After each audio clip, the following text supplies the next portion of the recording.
नगर परिषद निवडणुकीच्या पार्श्वभूमीवर शहराच्या वॉर्ड क्रमांक 7 मध्ये महाविकास आघाडीच्या उमेदवारांनी जोरदार प्रचार केला।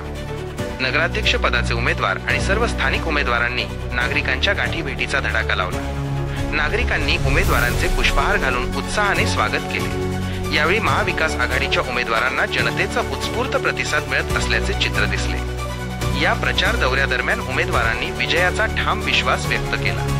चांगले काम करणाऱ्याला जनता नेहमीच निवडून देते आणि यावेळी महाविकास आघाडीचा उमेदवार निश्चितच विजयी होणार असे मत उमेदवारांनी मांडले।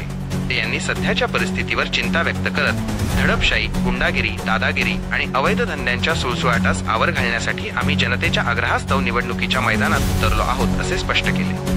तसेच भाजप शिवसेना हे पक्ष मूळ प्रश्नांपासून लक्ष विचलित करत असल्याचा आरोपही त्यांनी केला। या दौऱ्यादरम्यान विनायक भिसे यांनी वॉर्ड क्रमांक 7 मधील मतदारांना एक महत्त्वाचे आश्वासन दिले। महाविकास आघाडी निवडून आल्यास या भागात मुस्लिम बांधवांसाठी एक भव्य समाज मंदिर उभारण्यात येईल असे त्यांनी जाहीर केले। वॉर्ड क्रमांक 7 मधील महाविकास आघाडीचा हा प्रचार दौरा नागरिकांच्या उत्स्फूर्त प्रतिसादामुळे लक्षणीय ठरत आहे।